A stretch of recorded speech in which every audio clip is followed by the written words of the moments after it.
जय हिंद फार्मा की पाठशाला में आपका स्वागत है। मैं हूं आपका एजुकेटर डब्लू कुमार। आज हम लोग प्रोकैरियोटिक सेल के बारे में देखने वाले हैं। तो सबसे पहले हम लोग देखते हैं प्रोकैरियोट यानी कि प्रोकैरियोटिक सेल के बारे में। तो prokaryote is a single celled organism that lack a nucleus and other membrane bond organelles like mitochondria, lysosome, ATC.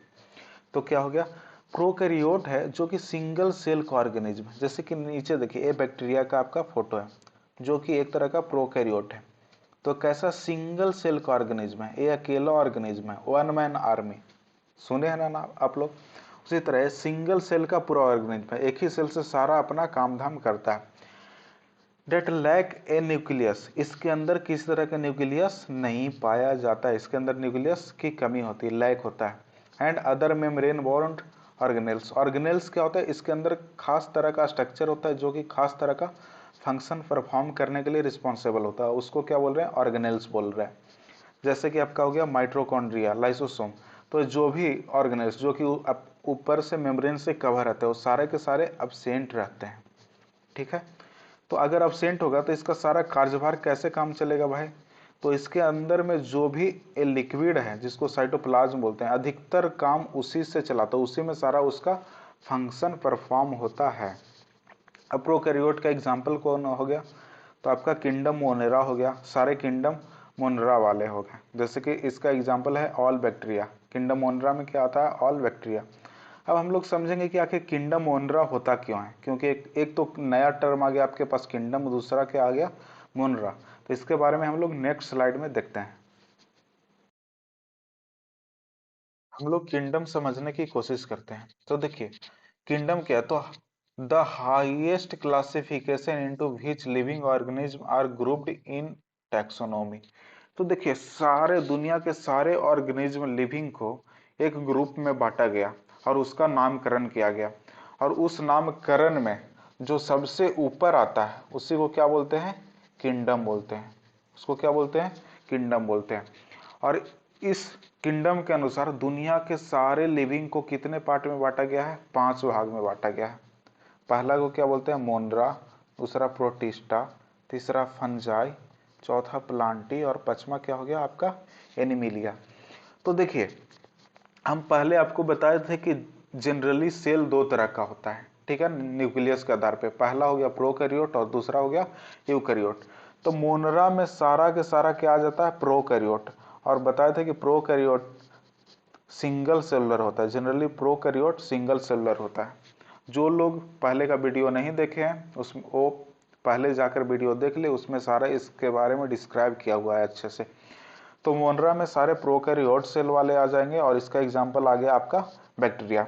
उसके बाद protista, fungi, Plantae and Animalia, इस सारे में यूकैरियोटिक सेल वाले आते हैं, ठीक है ना। जिसमें प्रोटिस्टा की बात करते हैं तो इसमें जनरली सारे के सारे एनिमल्स जो होंगे या जो भी ऑर्गेनिज्म होगा, लिविंग होगा, यहाँ पे तो एनिमल्स की बात ही नहीं होगी, जो भी लिविंग ऑर्गेनिज्म होंगे वो सारे सिंगल सेल वाले होंगे। कैसे होंगे, सिंगल सेल वाले होंगे। और इसका एग्जाम्पल हो गया आपका अमीबा और पैरामीशियम। जैसे कि ये आपका क्या हो गया, अमीबा हो गया, ये पैरामीशियम हो गया, यूग्लिना हो गया, ठीक है। उसी तरह फंजाई की बात करते हैं तो तीसरा आपका हो गया फंजाई, ये जनरली मल्टी सेलुलर होता है, ठीक है। और इसका एग्जाम्पल आपका हो गया मशरूम, जो आपके घर में खाते हैं, या बहुत पुराना जूता ये सब रखा रहता है लेदर वाला, उस पर जो भूआ लग जाता है उजला का, उसी को क्या बोलते हैं, फंजाई, हिंदी में कवक बोला जाता है इसको। उसके बाद हम बात करते हैं चौथा प्लांट, इसमें सारे प्लांट आ जाते हैं, जैसे कि शैवाल हो गया या जो भी प्लांट हो गया, हायर प्लांट हो गया, ये सारे इसमें आते हैं, एक तरह का मल्टी सेलुलर हो गया। और एनिमिलिया में सारे एनिमल्स आते हैं, ठीक है, ये भी मल्टी सेलुलर होते हैं। जैसे कि एक एग्जांपल है आपका, ठीक है, हनी वाइजर का। तो ये सारे जो भी हम लोग या ह्यूमंस, सारे के सारे जितना भी हम लोग एनिमल्स जनरली आसपास में देखते हैं, ठीक है ना, वो सारे के सारे किंगडम एनिमिलिया में आते हैं। अब हम लोग चलेंगे कि type of bacteria according to evolution, जैसे जैसे हमारा विकास हुआ, धरती का विकास हुआ, धरती में रहने वाले सारे चीज़ों का विकास हुआ, लिविंग का विकास हुआ, तो उस हिसाब से देखते हैं आखिर बैक्टीरिया होगा तो उसका भी विकास हुआ होगा। तो जो सबसे पहले आया था उसको हम लोग आर्किया बैक्टीरिया बोलते हैं, आर्की बैक्टीरिया या आर्किया बोलते हैं। और बाद में आया उसको यू बैक्टीरिया बोलते हैं। तो आर्किया बैक्टीरिया समझने की कोशिश करते हैं। तो ये जनरली केमोसिंथेटिक बैक्टीरिया था, ठीक है ना, केमोसिंथेटिक और प्रिमिटिव टाइप का। जो पहले आया था उसको क्या बोलते हैं, प्रिमिटिव, प्राचीन टाइप का। तो केमोसिंथेटिक क्या होगा भाई, तो केमोसिंथेटिक जो कि केमिकल से एनर्जी ले, केमिकल से एनर्जी ले। जनरली देखिए, बैक्टीरिया अगर केमिकल से एनर्जी ले रहा है तो उसको केमोसिंथेटिक बोलेंगे। अगर कोई लाइट से एनर्जी लेगा, ठीक है ना, लाइट से एनर्जी लेगा तो उसको क्या बोलेंगे, फोटोसिंथेटिक। तो जो शुरू वाले बैक्टीरिया थे तो वो कैसे थे, केमोसिंथेटिक, ठीक है। जैसे कि सल्फर बैक्टीरिया, तो ये जनरली धरती के अंदर जो सल्फर था, ठीक है ना, सल्फर को तोड़ के एनर्जी बनाता था, तो इसलिए इसको क्या बोलते थे, सल्फर बैक्टीरिया। उसके बाद क्या था, हाइलोफिलस बैक्टीरिया। देखिए जनरली फिलस का मतलब होता है, फिलस का मतलब होता है लव या एफिनिटी, तो हाइलो का मतलब होता है नमक, सॉल्ट। तो जो खारा जगह पे रहता था उसको क्या बोला जाता था, वो ऐसा बैक्टीरिया जो समुद्र में रहे, जैसे कि समुद्र का पानी बहुत ज्यादा खारा होता है तो उसको क्या बोलते हैं, हाइलोफिलस बैक्टीरिया। तो अभी आर्की बैक्टीरिया का एग्जाम्पल है। फिर मिथाइनोजेंस बैक्टीरिया। तो मिथाइनोजेन वो बोलते हैं जो कि मीथेन गैस प्रोड्यूस करता है, मीथेन गैस प्रोड्यूसिंग बैक्टीरिया। तो क्या बोलते हैं, मिथाइनोजेन। ये जनरली जो भी जुगाली करते हैं, जो जो भी रूमिनेंट एनिमल होते हैं, जैसे कि बहुत सारे गाय भैंस के देखिएगा मुंह से खाने के बाद झाग निकलते रहता है, वो जनरली वो मुंह को चलाते रहता है, उस प्रक्रिया को जुगाली करना बोलते हैं, यानी कि रूमिनेंट एनिमल बोलते हैं। तो उन सारे एनिमल्स के पेट में जो पाया जाता है बैक्टीरिया उसको क्या बोलते हैं, मिथाइनोजेन बैक्टीरिया। ये सेलुलोज को पचाने का काम करता है। एंड थर्मो एसिडोफिलस बैक्टीरिया, वो ऐसा, थर्मो का मतलब होता है गर्म, गर्म होता है थर्मो का मतलब। एसिडो का मतलब क्या हो गया, एसिड हो गया, ठीक है। और फिलस का भी बताएं, लव या एफिनिटी। तो ऐसा बैक्टीरिया कि जो गर्म जगह पे हो या एसिड वाले इलाकों में पाया जाता है उसको क्या बोलते हैं, थर्मो एसिडोफिलस बैक्टीरिया, ठीक है। थर्मो एसिडोफिलस, थर्मो मतलब गर्म, एसिडो मतलब एसिड, और फिलस मतलब वहाँ पे रहने वाला, उसमें इजली वे में रहने वाला, सर्वाइव करने वाला। तो ऐसा बैक्टीरिया जो थर्मो एसिडोफिलस हो, यानी कि गर्म झरना ऐसा में पाया जाता हो या जहाँ पे एसिड है वहाँ पे पाया जाता है तो उसको थर्मो एसिडोफिलस बोलेंगे। जो कि एनिमल्स के पेट में पाया जाता है या मीथेन गैस प्रोड्यूस करने वाला होता है उसको मिथाइनोजेंस बोलते हैं, या हेलोफिलस जो कि समुद्र या खारा पानी में रहता है। तो ये सारे के सारे आर्की बैक्टीरिया के एग्जाम्पल है, जो कि एक तरह का कैसा बैक्टीरिया था, आपका प्राचीन बैक्टीरिया था, बहुत ही पुराना तरह का बैक्टीरिया था। एनर्जी कैसे लेता था, केमिकल को तोड़ के, न कि लाइट के प्रेजेंस में, ठीक है ना। अब हम लोग देखते हैं यू बैक्टीरिया। ए इसी को, यू का मतलब पहले के स्लाइड में बता चुके हैं, ट्रू। पहले के जो वीडियो बनाया उसके स्लाइड में बता चुके हैं, ट्रू होता है बैक्टीरिया मतलब बैक्टीरिया, ठीक है ना। तो ऐसा बैक्टीरिया, इसको क्या बोलते हैं, सच्चा बैक्टीरिया बोलते हैं। इसका एग्जांपल आपका क्या हो गया, यू कोलाई हो गया, साइनो बैक्टीरिया हो गया, सल्मोनेला बैक्टीरिया जो कि टाइफाइड कॉज करता है, सल्मोनेला पैराटाइफी, जो भी ई कोलाई बैक्टीरिया आपका यूरिन इन्फेक्शन में होता है। अब देखिए, पहले हम लोग देखें on the basis of evolution, धरती के विकास के हिसाब से। अब हम लोग देखते हैं कलर के हिसाब से, जब बैक्टीरिया को कलर करेंगे तो कलर करने के हिसाब से, तो उसी को क्या नाम दे रहे हैं, स्टेनिंग। स्टेनिंग मतलब होता है कलर करना। तो देखिए, कलर करने के हिसाब से अगर देखते हैं तो वैसा बैक्टीरिया जिसमें कलर करने के बाद कलर रह जाए, कलर रह जाए, रिमेन हो जाए,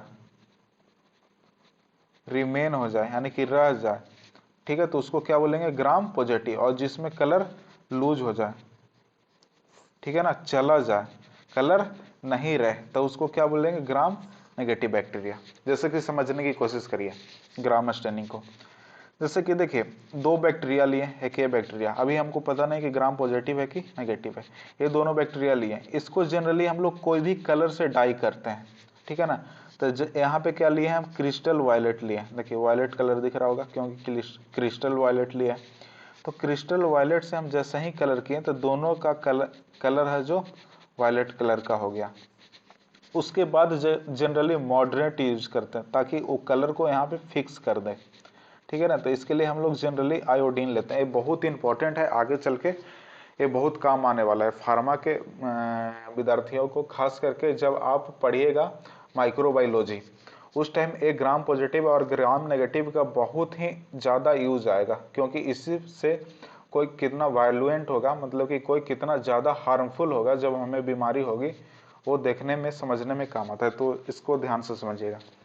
तो सबसे पहले कलर के क्रिस्टल वायलेट से, फिर कलर को फिक्स किए किसके मदद से, आयोडीन के मदद से, और उसके बाद हम लोग बास करते हैं। जनरली अल्कोहल से क्या करते हैं, बास करते हैं, इसको डीकलराइजिंग एजेंट बोल रहा है, या एसीटोन से हम लोग क्या करते हैं, बास करते हैं। तो बास करने के बाद देखिए इस बैक्टीरिया में कलर रह गया है, ठीक है ना, रिमेन रह गया है, और इससे कलर क्या हो गया, लूज हो गया, मतलब कि फेत हो गया, यहाँ से चला गया है, फेट हो गया। तो जिसमें कलर रह गया वो ग्राम पॉजिटिव हो जाएगा, क्या हो जाएगा, ग्राम पॉजिटिव हो गया, और जिसमें कलर नहीं रहा वो ग्राम नेगेटिव हो गया, ठीक है ना। तो जिसमें कलर रह जाए उसको ग्राम पॉजिटिव बैक्टीरिया बोलेंगे, और जिसमें कलर नहीं रहे उसको ग्राम नेगेटिव बैक्टीरिया बोलेंगे, ठीक है। तो on the basis of staining समझ गया में आ गया, जब हम कलर करने के बाद जब उसको बास करेंगे तो जिसमें कलर रह जाए उसको ग्राम पॉजिटिव बोलेंगे, और जिसमें नहीं रहे उसको ग्राम नेगेटिव बोलेंगे। देखिए जैसे कि किसका एग्जांपल है, हम माइक्रोस्कोप से बैक्टीरिया को देख रहे हैं, तो ध्यान दीजिएगा एक कैसा बैक्टीरिया है, ग्राम पॉजिटिव बैक्टीरिया, क्योंकि ब्लू कलर रह गया और इसमें चला गया है, ठीक है ना। तो एक कैसा हो गया, ग्राम नेगेटिव बैक्टीरिया आपका हो गया। अब हम लोग आगे देखेंगे। तो बैक्टीरिया को जनरली साइज शेप के हिसाब से चार कैटेगरी में बांटा गया है। कितने कैटेगरी में बांटा गया है, चार कैटेगरी में। पहला आपका क्या हो गया, कोकस। कोकस किसको बोलेंगे, जब कोई गोलाकार होगा स्फेरिकल शेप का तो उसको क्या बोलेंगे, कोकस। और रॉड लाइक स्ट्रक्चर होगा, रॉड समझ में आता है ना, इस तरह का रॉड लाइक स्ट्रक्चर होगा, तो उसके लिए बैसिली यूज किया जाता है। क्या यूज किया जाता है, बैसिली। अगर गोला हो तो कोकस, कोकाई या कोकस सिंगल में यूज करते हैं, और बैसिली हो गया, ठीक है ना, बैसिलस जनरली सिंगल में, प्लूरल हो गया बैसिली। उसी तरह विब्रियो यूज करते हैं किसमें, विब्रियो यूज करते हैं कॉमा शेप में, कॉमा लाइक स्ट्रक्चर होगा तो विब्रियो। और स्पाइरल में के लिए स्पाइरुलिना इस टाइप का या स्पाइरिला टाइप का शब्द यूज किया जाता है। देखिए तो जनरली गोला तरह का बैक्टीरिया, तो इसके लिए क्या यूज किया गया, कोकाई। रॉड शेप है तो बैसिली। स्पाइरिला, स्पाइरल शेप है, सांप लाइक स्ट्रक्चर है तो स्पाइरिली। और ये जो देखिए ये जो निकला हुआ है इसको क्या बोल रहे हैं, फ्लैजेलम। और कोमा लाइक है तो इसको क्या बोल रहे हैं, भाइब्री, ठीक है, या भाई भिवरी, जो भी बोल सकते हैं। तो जनरली शेप के आधार पे कितना बांटा गया, चार शेप में, कोकाई, बैसिली, स्पाइरिला और भाइब्री। अब देखिए अरेंजमेंट ऑफ, देखिए अरेंजमेंट समझने की कोशिश करते हैं। कोई बैक्टीरिया का नामकरण, नोमेनक्लेचर कैसे दिया जाता है, यानी कि नामकरण कैसे किया जाता है। देखिए अगर सिंगल बैक्टीरिया है, कुछ नहीं है और गोला है, तो इसको क्या बोल रहे हैं, कोकस। जैसे कि अभी हम लोग पीछे सीखे कि गोले वाले को लिए कोकस यूज करते हैं, गोलाकार के लिए कोकस यूज करते हैं। तो गोला वाला कोकस वाला बैक्टीरिया का हम एग्जाम्पल देख रहे हैं। तो यहाँ पे देखिए गोलाकार है तो इसको क्या बोल रहे हैं, कोकस। और दो गो गोलाकार आपस में जुड़ा है तो इसको क्या बोल रहे हैं, डिप्लोकोकस, ठीक है ना। और बहुत सारा गुच्छा में आ गया है गोला वाला बैक्टीरिया, गुच्छा में एक साथ, अंगूर के गुच्छा जैसा एक साथ आ गया, तो उसके लिए गुच्छे के लिए जनरली क्या यूज किया जाता है बायोलॉजी में, अस्फाइलो, स्टेफाइलो, एस्टेफाइलो, ठीक है ना, एस्टेफाइलो कोकस, एस्टेफाइलो कोकस। तो एस्टोफाइलोकोकस यानी कि एस्टोफाइलोकोकाई, ठीक है, या कोकस। जनरली कोकस सिंगल के लिए यूज करते हैं, तो यहाँ पे क्या हो गया, कोकाई बोलेंगे, तो एस्टोफाइलोकोकाई, ठीक है ना। तो जब ग्रुप में रहेगा तो क्या बोलेंगे, एस्टोफाइलोकोकाई। उसी तरह जब ऐसे एक दूसरे से चैन लाइक स्ट्रक्चर में रहेगा, इससे ये जुड़ा रहे और इससे ये जुड़ा रहे, मतलब कि चैन बना के लंबा सा स्ट्रक्चर ऐसे जुड़ा रहे, तो उसको क्या बोलेंगे, स्ट्रेप्टोकोकाई। क्या बोलेंगे, स्ट्रेप्टोकोकाई। लंबा सा चैन लाइक का स्ट्रक्चर रहेगा तो स्ट्रेप्टोकोकाई। स्ट्रेप्टो चैन लाइक के लिए यूज कर रहे हैं, कोकाई मतलब गोलाकार। उसी तरह चार एक साथ रहेगा तो टेट्राड। क्या बोलेंगे, टेट्राड। टेट्रा का मतलब क्या होता है, चार होता है, ठीक है। इसमें बहुत सारा बैक्टीरिया का एग्जाम्पल दिया गया है जैसे कि स्ट्रेप्टोकोकस पेनिमोनी यानी कि निमोनी, ठीक है ना, ये निमोनिया कॉज करने का, क्लोस्ट्रीडियम टिटानी, ठीक है ना, टेटनस, ये सब के लिए कॉज किया जाता है। स्टेफाइलो ऑरियस हो गया आपका, ठीक है। तो ये बहुत सारा एग्जाम्पल, क्लोस्ट्रीडियम बोटुलिज्म आपका क्या बोटुलिज्म के लिए कॉज करता है, ठीक है ना, या फिर इंडाइजेशन में भी आता है, बहुत सारा ये सब हो गया, ठीक है ना। ये बहुत तरह का एग्जाम्पल हो गया, जैसे कि सल्मोनेला टाइफी आपका हो गया, टाइफाइड के लिए यूज हो गया, ठीक है। हेलिकोबैक्टर पाइलोरी, एच पाइलोरी के लिए जनरली ये आपका जीआईटी से रिलेटेड डिजीज है, उसमें काम करता है। विब्रियो कॉलरी, ये आपका कोलरा फैलाने में काम करता है, ठीक है। तो ये शेप और साइज के हिसाब से आपका नोमेनक्लेचर हो गया, ये आप बैक्टीरिया के शेप के हिसाब से भी आप पहचान सकते हैं उसको, ठीक है। अब देखिए ये बैक्टीरिया का एक बहुत बड़ा चैप्टर है, ये बहुत छोटा वीडियो में नहीं आ सकता है, तो करीब आधा घंटा 40 मिनट का एक डिटेल्स वीडियो बनाऊंगा, उसमें हम डाल दूंगा, तो वो वीडियो आपका नेक्स्ट लेक्चर में आएगा। वो अगर प्रॉपर माइक्रोबायोलॉजी सबको समझना चाहते हैं और प्रॉपर बैक्टीरिया के बारे में नॉलेज चाहते हैं और कोई चाहते हैं कि कोई एंटीबायोटिक कैसे उस पर वर्क करेगा, तो उसके लिए प्रॉपर ये वीडियो देखना नहीं भूलिएगा, ठीक है। और ये सारा जो भी पढ़ा रहे हैं उसका स्लाइड आपको इस टेलीग्राम लिंक पे दे दे रहे हैं, जो कि आपके डिस्क्रिप्शन बॉक्स में भी ये लिंक दिया गया है, तो आप उस पर क्लिक करके आप डायरेक्ट टेलीग्राम चैनल में जा सकते हैं और वहाँ से वो डाउनलोड कर सकते हैं, ठीक है। और अगर आपको वीडियो अच्छा लग रहा है तो कृपया करके लाइक करिए, शेयर करिए, सब्सक्राइब करिए और प्यारा सा कमेंट करिए, और हमें सुझाव भी दीजिए कि कैसे और हम अपने वीडियो को इम्प्रूव कर सकते हैं, ठीक है। और देखने के लिए बहुत बहुत आप सभी का धन्यवाद, थैंक यू।